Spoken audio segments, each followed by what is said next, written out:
What if immortality wasn't a gift, but a curse? If you enjoyed this mind-bending sci-fi tale, don't forget to like, subscribe, and hit the notification bell for more stories that challenge reality. Join us as we explore the unknown. Because some truths are too big to ignore.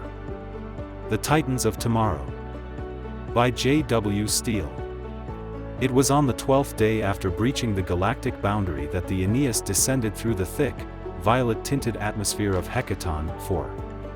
A world unmarked by human hands, untouched by any known civilization, yet inexplicably ancient, as though it had existed before time began. Commander Emery Rourke, Lieutenant Stephen Halloway, and Science Officer Dr. Officer Voss stepped forth onto the strange world, their boots sinking into the spongy, amber-hued soil. Their visors flickered with data, the air was breathable but dense, the gravity slightly heavier than Earth's, and the environment teeming with forms of life beyond their comprehension. The jungle that surrounded them pulsed and whispered, vines moving in sluggish undulations as though alive with independent thought. And then, through a clearing in the colossal vegetation, they saw them.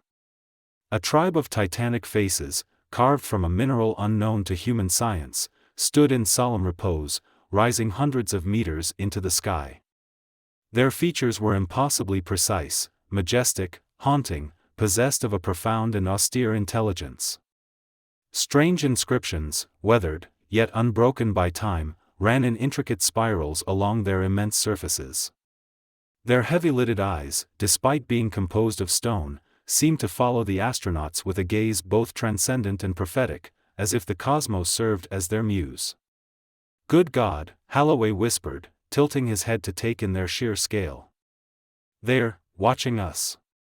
"They're waiting," murmured Voss, stepping forward, her hand resting lightly on the cold, ancient stone.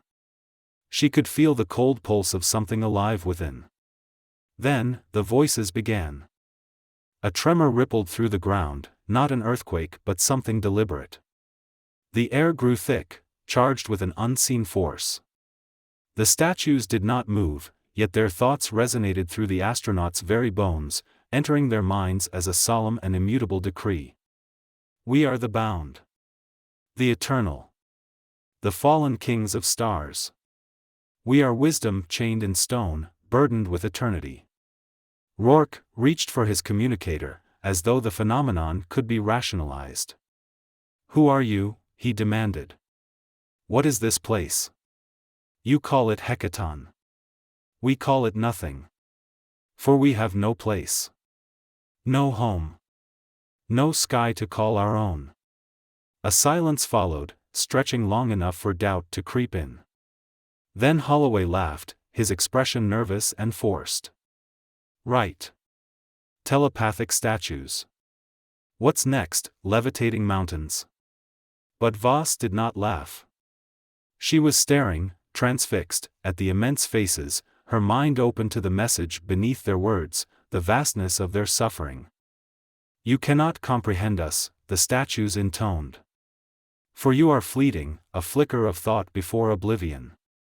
You ask what we are? We are the forsaken titans of the primordial age. Born in the embers of the first star. Cast down by the hands of our own." Rourke's brow furrowed. "You mean, you were once free?" A long silence. Then, a slow, mournful reply. "Once, long ago. We were architects of the cosmos, shapers of existence. But we betrayed our own nature. We sought to ascend beyond the laws of all things. And so, we were cast down.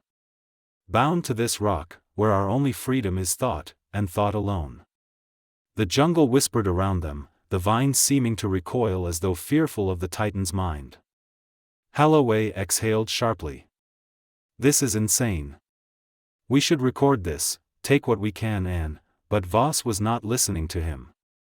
She had stepped closer to the giants, the weight of their presence filling her mind like a tide. "What do you mean by, beyond the laws of all things?" There was a pause. Then, the truth reverberated like an avalanche from within. "We sought to be unbound by time." The word struck through her like a revelation, the enormity of the statement settling deep in her consciousness. Time is the one force that governs all. It is the architect of decay, the hand of consequence. We sought to escape it, to exist beyond its grasp. But such a thing is an abomination, a paradox the universe will not abide. And so you were punished, she whispered. We were shown the error of our arrogance. We became what we are now, immortal, but never free. A lesson to all who would defy the only absolute truth. Rourke shook his head. This is pointless. What does this have to do with us? With Earth? Voss turned, her expression unreadable. It means we are shackled, just as they are. Holloway scoffed. Shackled? We're not trapped in stone. You are. The statue's mind resonated like thunder. You all are. But your chains are of your own making.